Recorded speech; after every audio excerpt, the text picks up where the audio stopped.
आपका इंस्ट्रक्टर आतिफ नसीम और ये है आपका YouTube channel science made sensible. आज के लेक्चर में हम रेजोल्यूशन ऑफ वेक्टर्स पर बात करेंगे। रेजोल्यूशन ऑफ वेक्टर्स एक ऐसा प्रोसेस है जिसमें हम किसी वेक्टर को उसके कंपोनेंट्स में स्प्लिट कर देते हैं या रिजॉल्व कर देते हैं। तो ये प्रोसेस एक स्प्लिटिंग का प्रोसेस है या रिजॉल्विंग का प्रोसेस है, जिसमें हम एक वेक्टर को उसके कंपोनेंट्स में दोबारा रिजॉल्व कर देते हैं।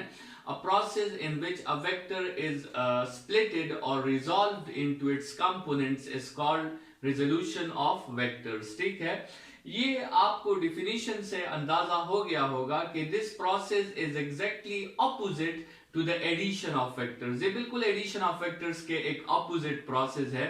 एडिशन में आपके साथ कंपोनेंट्स होते हैं, आप उन्हें ऐड करके रिजल्ट निकाल लेते हैं और इस रेजोल्यूशन में हम इस रिजल्ट से वापस वो कंपोनेंट्स जो है वो फाइंड करेंगे। तो it is a process opposite to addition of vectors. ठीक है, ये एडिशन ऑफ वेक्टर्स का रिवर्स प्रोसेस है या उसका कन्वर्स प्रोसेस है।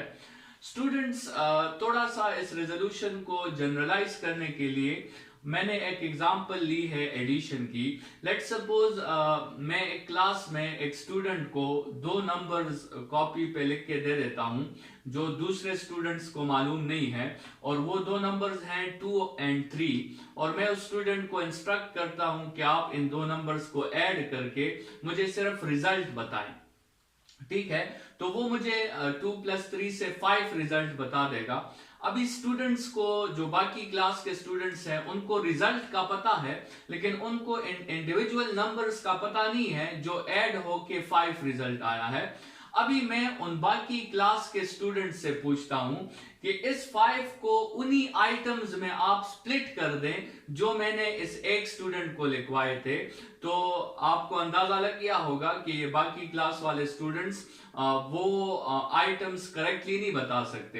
हो सकता है एक स्टूडेंट मुझे बताएं कि 1 + 4 होगा, या दूसरा स्टूडेंट बताएं कि 2 + 3 होगा, या तीसरा स्टूडेंट बताएं कि 3 + 2 होगा, या चौथा स्टूडेंट बताएं कि 0.1 + 4.9 होगा, या छठा स्टूडेंट बताएं कि 0.5 + 4.5, या सातवां स्टूडेंट बताएं कि 2.5 + 2.5 होगा।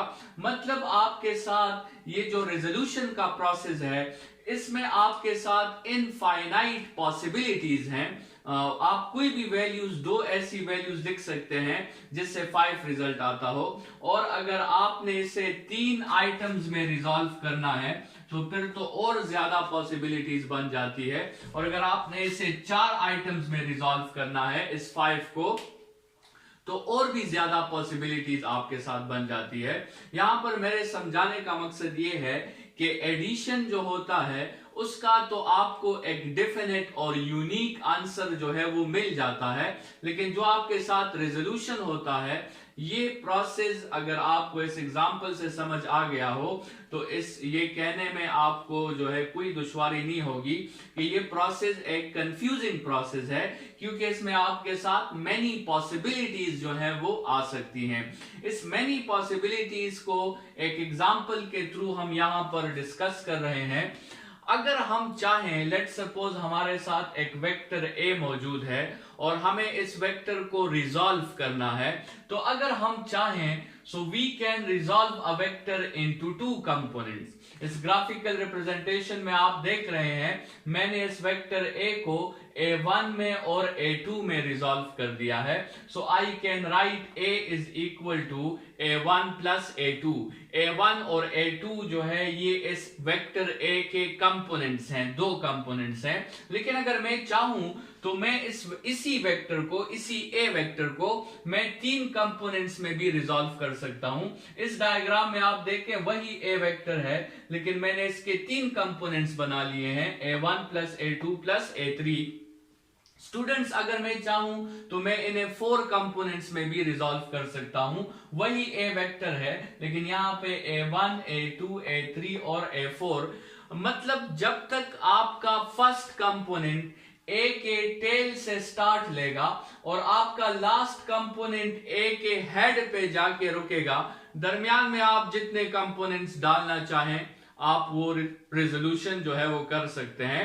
तो यहां पे मैं लिख सकता हूं a is equal to a1 plus a2 plus a3 plus a4, और ये a1 a2 a3 a4 आपके साथ यहां पर a के कंपोनेंट्स हैं और मैंने a को 4 कंपोनेंट्स में रिजॉल्व कर दिया है।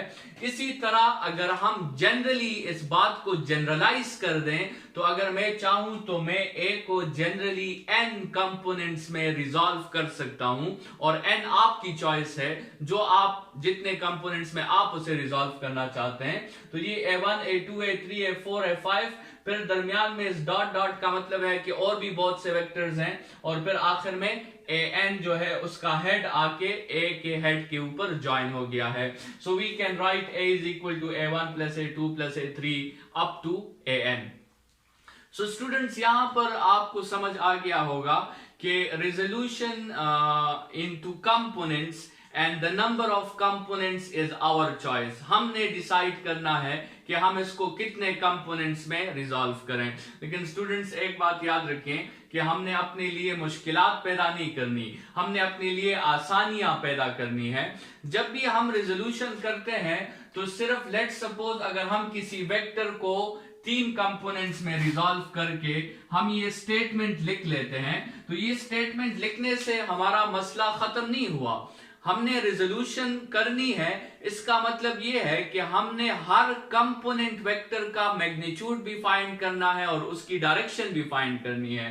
सिर्फ ये लिखने से आपका मसला खत्म नहीं हो जाएगा, आपने फिर अपने लिए ये तीनों कंपोनेंट्स जो हैं a1 a2 और a3, ये फिर आपने फाइंड भी करने हैं, और ये वेक्टर क्वांटिटीज हैं, आपने इनके लिए मैग्नीट्यूड्स भी फाइंड करने हैं और इनके लिए डायरेक्शन भी फाइंड करनी है।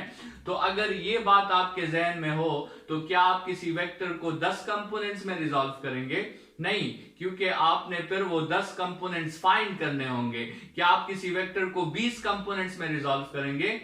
Absolutely no, because then you have to find all those 20 components। ठीक है, तो हम तो ये प्रोसेस कर सकते हैं, अपनी मर्जी से उसे 10, 20, 100 या 1000 कंपोनेंट्स में रिजॉल्व कर सकते हैं। लेकिन स्टूडेंट्स, फिर आपको वो सारे कंपोनेंट्स फाइंड भी करने होंगे, आपको उनका मैग्नीट्यूड भी फाइंड करना होगा और आपको उनकी डायरेक्शन भी फाइंड करनी होगी। तो हम क्या करते हैं, हम किसी वेक्टर को सिर्फ और सिर्फ रेक्टेंगुलर कंपोनेंट्स में रिजॉल्व करते हैं। हम किसी वेक्टर को अपनी मर्जी के कंपोनेंट्स में रिजॉल्व कर तो सकते हैं, लेकिन हम ऐसा करते नहीं है। हम किसी वेक्टर को सिर्फ और सिर्फ किन कंपोनेंट्स में रिजॉल्व करते हैं? Rectangular components. ठीक है, रेक्टेंगुलर का वर्ड रेक्टेंगल से निकला है और रेक्टेंगल का हर एंगल आपके साथ 90 डिग्रीज होता है। यहां पर रेक्टेंगुलर कंपोनेंट्स से मतलब ऐसे कंपोनेंट्स जो आपस में परपेंडिकुलर हो, ऐसे कंपोनेंट्स जो आपस में 90 एंगल बनाते हो, ऐसे कंपोनेंट्स को हम रेक्टेंगुलर कंपोनेंट्स कहते हैं। और आप जो है किसी वेक्टर को सिंप्लिसिटी के लिए, ताकि उसके कंपोनेंट्स को आप आसानी से फिर फाइंड कर सको, क्योंकि सिर्फ लिखना नहीं है, फिर हमने वो फाइंड भी करने हैं वो कंपोनेंट्स, ताकि वो कंपोनेंट्स आप आसानी से फाइंड कर सके। इसलिए हम किसी वेक्टर को सिर्फ और सिर्फ रेक्टेंगुलर कंपोनेंट्स में रिजॉल्व कर रहे हैं।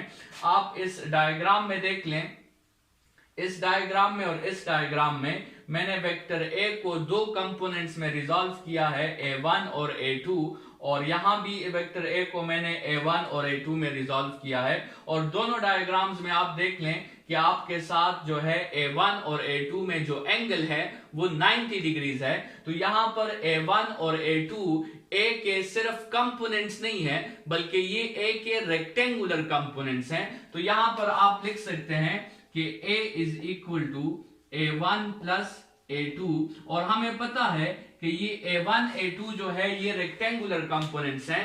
तो हम a1 और a2 के मैग्नीट्यूड्स और डायरेक्शंस बहुत इजीली फाइंड कर सकते हैं, क्योंकि ये शेप आप देखें तो ये एक राइट एंगल ट्राइंगल का शेप है, और आप ट्रिग्नोमेट्री का हेल्प ले सकते हैं a1 और a2 के मैग्नीट्यूड्स और डायरेक्शंस को फाइंड करने के लिए। तो स्टूडेंट्स, नेक्स्ट लेक्चर में हम एक 2 डायमेंशनल वेक्टर कंसिडर करेंगे, और उस 2 डायमेंशनल वेक्टर में हम उस वेक्टर के 2 कंपोनेंट्स निकालेंगे, रेक्टेंगुलर कंपोनेंट्स, और फिर उसके मैग्नीट्यूड्स और डायरेक्शंस को हम उनके फार्मूलाज जो हैं वो हम डिस्कस करेंगे। इस लेक्चर के लिए इतना ही। Thank you students.